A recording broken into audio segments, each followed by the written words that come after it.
And I'm back. Welcome to another episode of No Time to Kill. It's been a while, y'all, but hey, we're live from the car right now. I'm at the beach, so I decided to, record a little quick episode. Hope you guys are doing well. Um, Hope your year was well, because we're at the end now. Um, and so I just felt like, I just, wanted to get on here and just talk about what, I've been going through this year, some things I've learned. Let's start with that.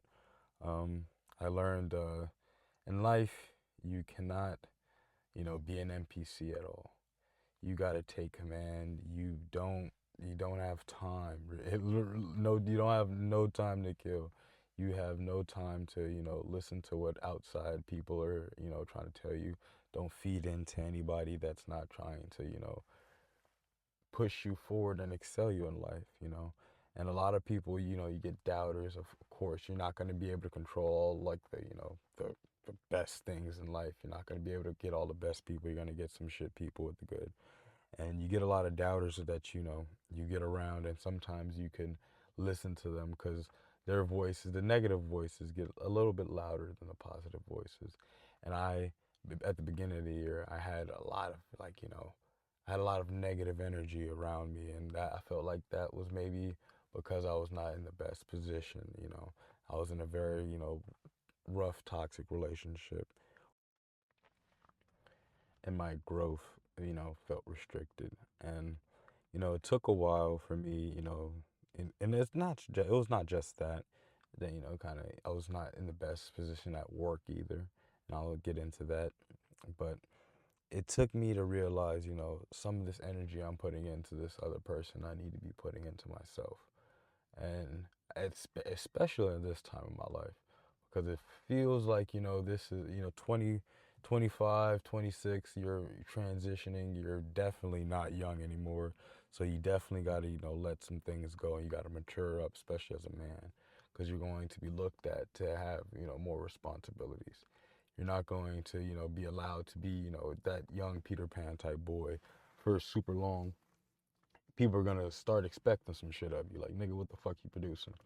So, I had to make sure that I was in the best place for myself.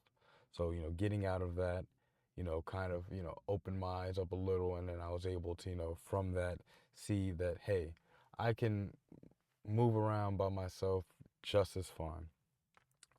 Off of that, you know, onto what the work thing.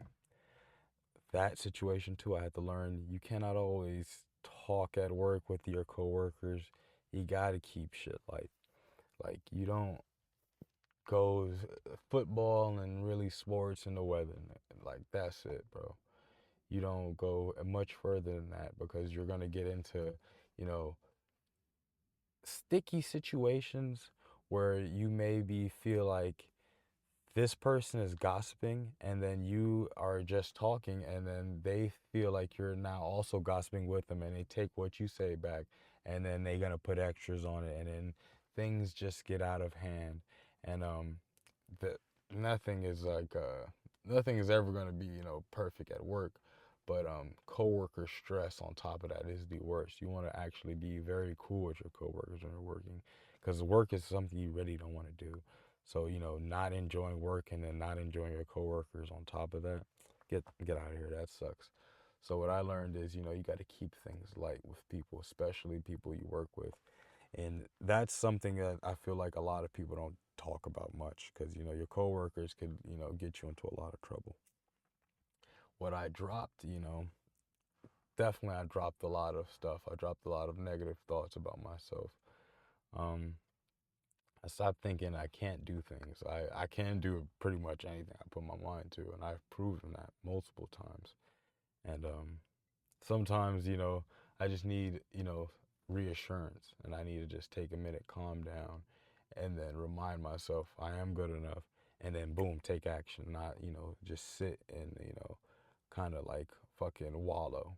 Because that also, sitting in, I'm trying to drop, doom scrolling. I'm trying to drop a lot of stuff that, is just wasting my time when I'm not being productive. I just want to, be a little bit more productive so I can get things done like this podcast. I could have been a lot further with this podcast. I feel like if I was, more focused on the mission. But lo and behold, things come back to you when they come back to you. And this podcast was always going to come back to me because my drive, like my love for it never died. Like it's always been a hobby. I've been doing podcasting now, damn near shit, 6 years. If you've been listening to me, I've been talking about music, talking about this, talking about that, interviewing people. So this is just nothing. This is just another avenue for me.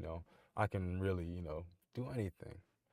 So I dropped the negative thoughts. I dropped, discussing things with people that aren't gonna, help me, because a lot of people can't help you. So why bring up a lot of problems around them?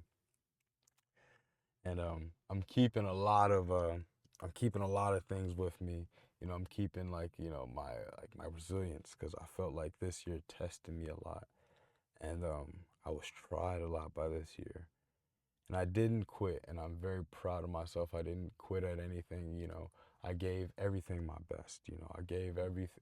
I gave all my effort this year that I could. I worked very hard. That's why I was a little bit quiet, because I was just so focused on, trying to make this relationship work, trying to make this job thing work, just doing too much, trying to balance too much on my plate. And, it kind of felt like I was just moving in the wrong direction. So I'm keeping everything about, my resilience, my push, my drive, but now I'm switching that shit into the right. Like instead of going, I was in reverse. Now I'm finna put that shit in drive and, keep going and pushing myself forward. Um, and because I mean, shit, people I think now especially, like, it's like a put up or shut up, because a lot of people are being tested. The world is very, very uncertain right now. A lot of people have been like casted into, poverty for the first time. A lot of people are now feeling like, now getting to feel like what it's like to be broke. A lot of people never even felt that sometimes before. And that's crazy to me. But, being broke ain't nothing new to me, but I know it's something I could get out of. It's not a permanent condition, it's very temporary. And what I'm just focused on now is trying to get, back this shit, to get this shit started again, to get the show started again.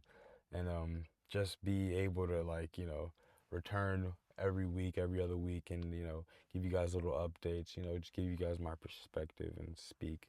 And hopefully some of you guys, this kind of resonates with you guys. You guys can feel it, and you guys will tap in with me. And if it, it's mainly gonna help me for, my purposes, my journaling purposes, and I hope you guys can also find some type of relief and like maybe starting your own podcast or journaling something to help you kind of get your thoughts out. And writing is even something I've tried, and that's kind of helped me too. But I feel like this podcasting shit is really what I love, and it's like I feel like, most connected to like my divine self, most connected to my, like, I feel like this is what's gonna keep my spark going, is doing this podcast, because this is where I feel fulfilled. And a lot of people, they haven't found that in life, and I'm glad I have found something I really like, because it's taken a long time. I was always into sports, but I was never into it that much to where I wanted to, like, like dive and dedicate my whole life to something. But like this podcasting thing, I could definitely see myself interviewing and just, making content throughout my entire life, because my whole entire life is a story. Your life is a story. And I think that we need to, sometimes enjoy our story. Sometimes listen back to what we've been through to remind ourselves how strong we are. And I'm very strong. I know I'm very strong. And if you were able to listen to this for this long, you're a strong person too. Fuck. And yeah. So what else has been going on for me through the year? Shit. I started to work out, started to get my body, a little bit, toned up, you feel me, getting right, trying to look like Rambo too, getting shredded like a Julian salad. But, all in all, I've been trying to, cut out bad foods and stuff, cutting back on a lot of the junk and all that bullshit that I used to put in my body. And I've been learning about, a lot of different stuff that I can fuel my body with instead, alternative things. And thanks to, like, my friend Brian, a lot of my other friends, but Brian especially, because he's been on his little health journey, and he's taught me about a lot of different things, and he's got me to look at the back of what I've been eating. Look at these dyes. My brother Jamal has told me, look at these dyes you're eating, all these things you consume. Be aware of what you put in your body, because all of this stuff is like, chemicals. It's not made in a bakery, it's made in a lab. So, becoming more aware of that, you know, treating my body like a temple is very, it's very healing. It could be something that, it could be something that you yourself find peace in, but I found my peace in that too, doing that. Working out every day, even if it's by myself, just doing something, pull-ups, push-ups, walking my dog, just getting out there, moving, getting in the sun and being like, just taking it in. That's one thing I do miss about delivering fucking mail. Fuck that. Uh, was taking in the sun. When I did get to take in the sun, I used to love that. I used to just, bask in the sun. And that was like the cool part. When I get a little break from the chaos, I would just take that moment and just like soak in the sun like a fucking turtle. But, you know, that's life, You gotta just you get handed some cards, like they say, and you just play the hand you dealt. And I'm very thankful that I got this podcast, and I got the energy to come back and do it. Because a lot of people, they chase certain things like being viral and all of this, but right now I think I'm just gonna chase, building, like, just chase, or just become consistent. Let's stop with all that other shit. Just being consistent. And not only being consistent with my podcast, being more consistent as like a friend, being more consistent, as a family member too, responding to people when they text me, when I see it, because sometimes I don't respond as quickly. Um, you know, Calling people, reaching out to them, not even if they don't, just reaching out to someone. Because not all the time people are going to text you or call you. Sometimes you got to be the person, like they say, the phone works both ways. And sometimes, I feel like a lot of people, would like to hear from me, but I'm very like shut in sometimes. And I got to open up myself. And, because there's nothing wrong with opening up at all. You learn that because when you open up, you allow other people to show themselves, and then that's what I kind of liked interviewing people, because I got to see like people open up and express themselves in all different kinds of ways that you would normally see or normally get from a normal conversation. But appreciate y'all for like tapping in. I hope you guys are having a good Christmas. Hope the rest of the year is beautiful for you guys. You guys are going to finish it strong. You guys are going to have a great 2026, because I'm going to have a great 2026. So if you with me, you with the winning team. Peace.